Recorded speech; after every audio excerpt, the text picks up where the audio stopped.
salam dingin untuk kita semua. Assalamualaikum warahmatullahi wabarakatuh. Kembali lagi bersama kami Salam Dingin. Semoga video ini bisa memberikan manfaat kepada kita semua dan juga menambah ilmu.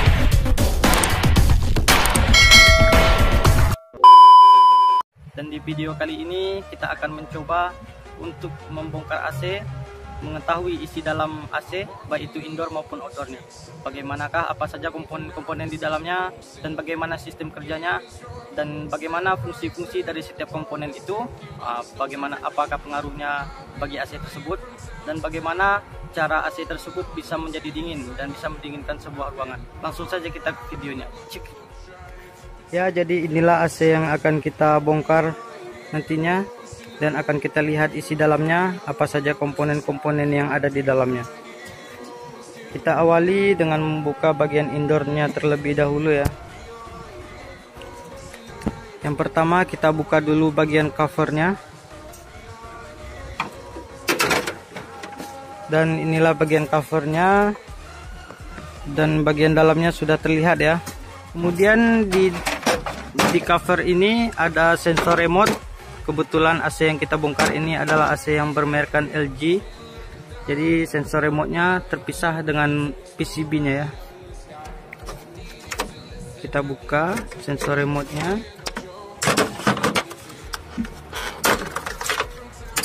Dan komponen yang pertama adalah sensor remote. Selanjutnya bagian dalam bisa kita lihat ini adalah kisi-kisi dari evaporatornya. Dan ini adalah bagian evaporator. Selanjutnya adalah bagian PCB. Kita buka terlebih dahulu penutupnya di sini. Penutup dari PCB-nya.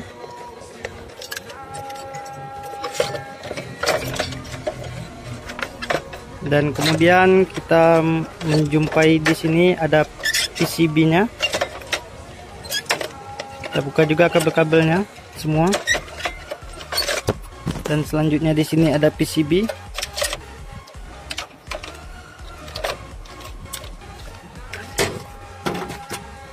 Selanjutnya ada termostat. Kalau kita perhatikan di sini ada motor swingnya. Sebenarnya ini ada kabelnya ya, tapi karena AC ini memang untuk jadi bahan praktek, makanya kabelnya sudah putus. Selanjutnya ini adalah sarang dari PCB tadi. Kita buka juga. Dan di belakangnya ada kapasitor.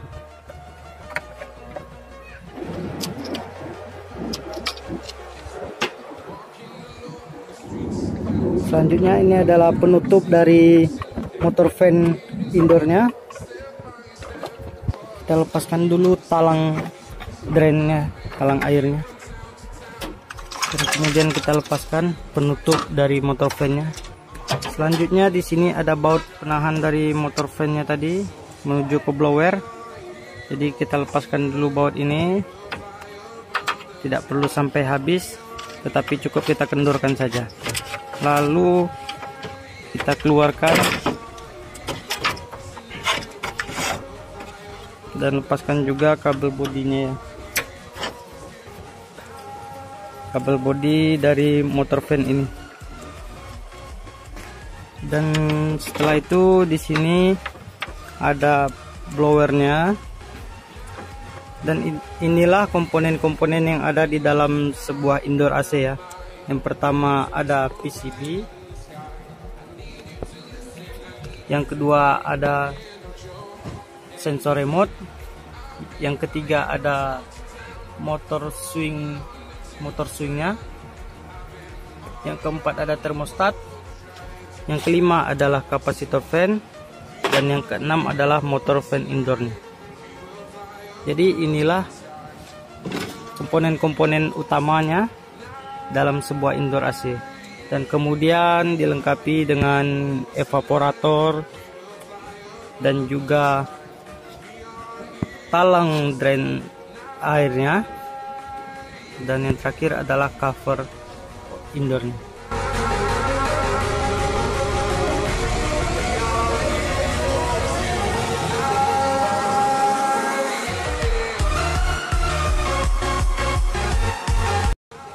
kemudian kita lanjut untuk membahas cara kerja dari setiap komponen-komponen ini.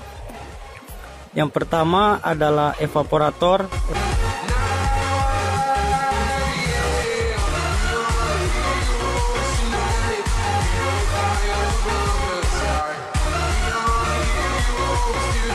Jadi pada bagian evaporator ini nanti akan dingin yang dialiri freon dari kompresor ataupun dari bagian outdoor menuju ke bagian indoor ini. Dan selanjutnya setelah evaporator ini nanti dingin, pada bagian blower ini akan berputar untuk menyerap kalor di evaporator ini dan dihembuskan ke ruangan.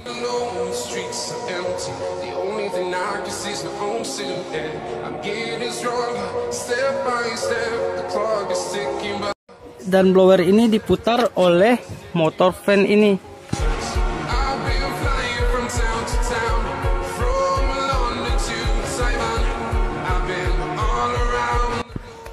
Jadi motor fan inilah yang akan memutar blowernya dan menyerap kalor dari evaporator, kemudian dihembuskan ke dalam ruangan tersebut kembali. Dan kemudian di sini ada motor swing ya.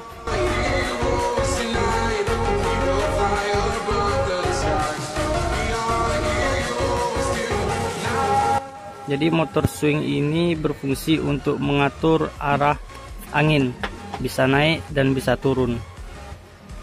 Kemudian kedua motor ini yang menggerakkannya adalah pada bagian PCB.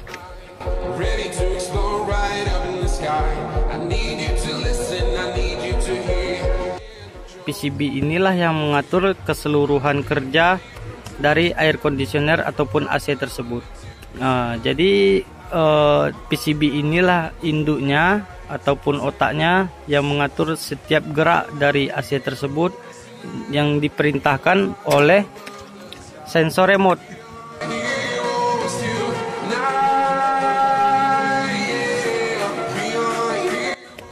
Sensor remote inilah yang akan dibaca oleh PCB apa saja arahan yang kita tekan melalui remote AC-nya ya.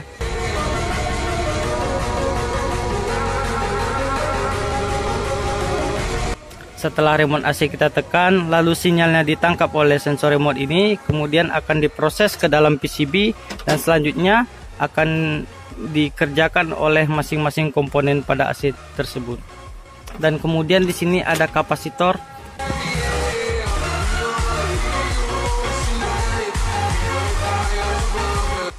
Kapasitor fan indoor ya.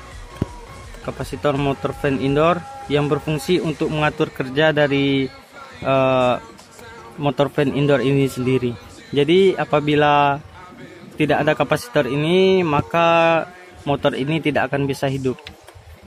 Jadi fungsi kapasitor ini adalah untuk menjadi starting bagi motor fan indoor ini. Oke, selanjutnya ada termostat ataupun termistor ya.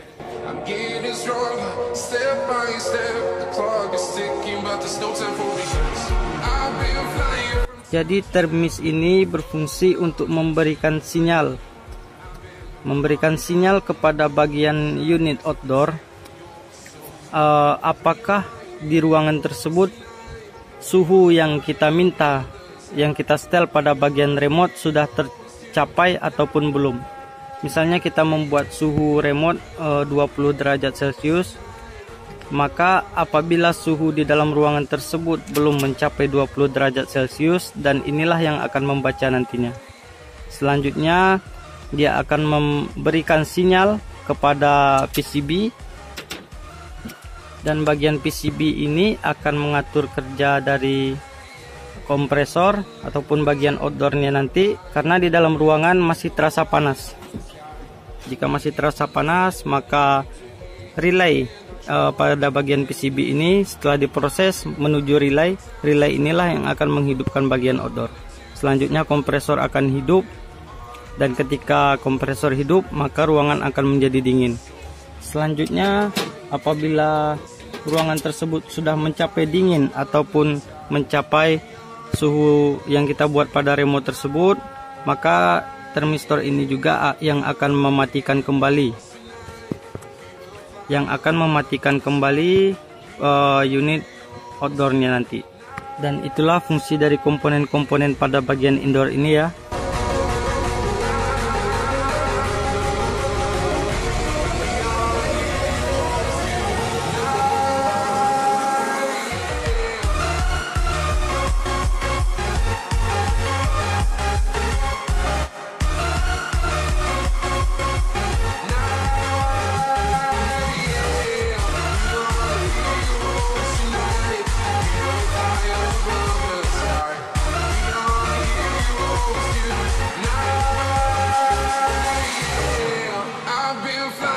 Town to town, from London to Taiwan, I've been all around the globe trying.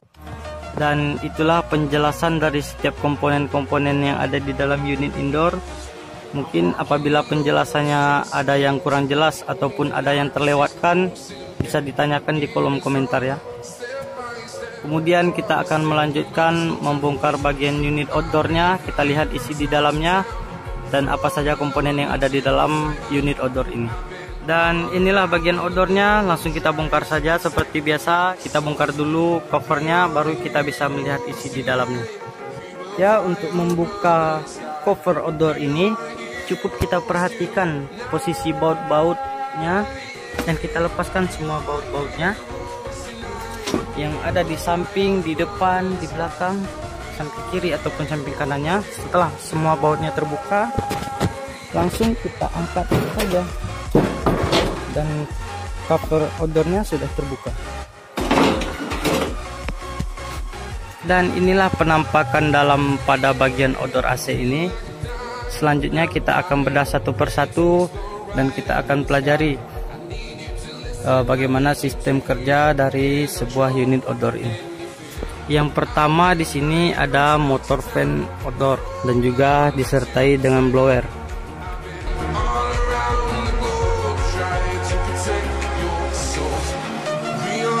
Terdapat kompresor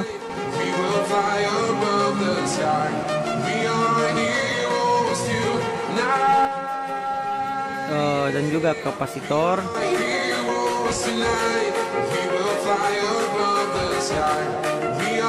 Kemudian ada kondensor di sini ya.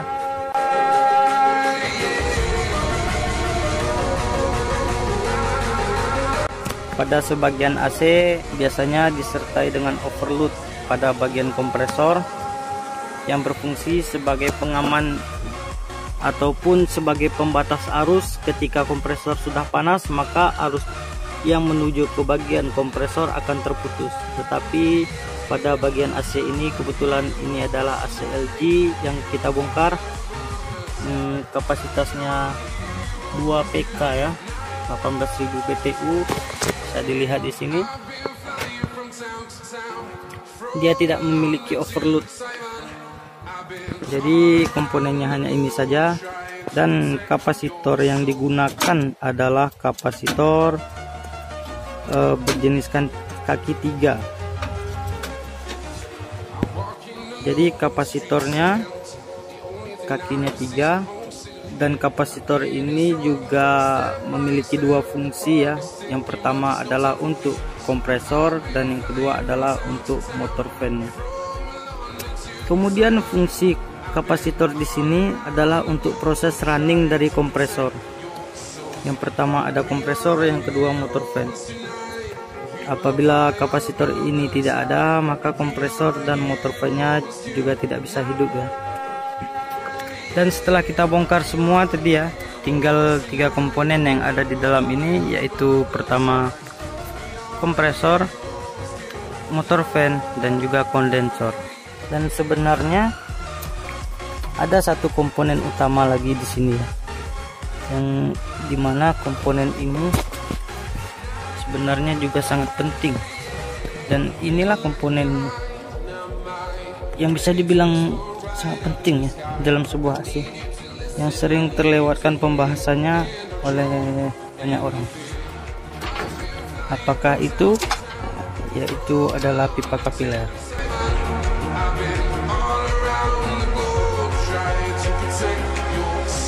Inilah dia pipa kapilernya. Selanjutnya pada sistem air conditioner yang sudah dilengkapi dengan refrigerant ataupun freon yang sudah dialiri oleh freon ya, yang di dalam sebuah AC ini freonnya sudah terisi full, kemudian akan diproses oleh kompresor, dan fungsi kompresor ini adalah mengkompresi sebuah tekanan freon menjadi gas liquid dan sebagainya, dan kemudian dihisap kembali ya. Setelah dihisap lalu dihembuskannya kembali. Nah, itulah fungsi dari kompresor AC ini. Jadi selanjutnya kompresor AC ini akan memberikan gas bertekanan tinggi menuju kondensor, dan kemudian kondensor ini akan menjadi panas, dan panasnya ini diserap oleh motor fan odor tersebut, dan udara panasnya akan dibuang ya. Apabila motor fan tersebut mati, maka kondensor panasnya menjadi over dan kompresor tersebut akan mati. Nah, jadi itulah fungsi dari motor fan apabila motor fan itu tidak ada. Kemudian gas bertekanan tinggi tadi keluar lagi setelah melewati kondensor dan melewati pipa kapiler ya. Di dalam pipa kapiler ini yang awalnya tadi gas bertekanan tinggi masuk ke dalam pipa kapiler, keluarannya menjadi liquid bertekanan tinggi. Setelah itu dia akan keluar menuju pipa kecil ya. Biasanya ada dua pipa di dalam AC. Yang pertama ada pipa besar, yang kedua ada pipa kecil, dan dari pipa kapiler tadi dia keluar menuju pipa kecilnya. Dan dari pipa kecil ini tadi adalah liquid bertekanan tinggi yang kemudian masuk ke dalam evaporator yang melewati pipa instalasi, kemudian masuk ke dalam bagian evaporator. Pada bagian evaporator ini, setelah masuk ke dalam evaporator, di sini ada pembagian ataupun bisa disebut dengan cumi-cumi, dan disinilah liquid yang bertekanan tinggi tadi akan menjadi liquid bertekanan rendah.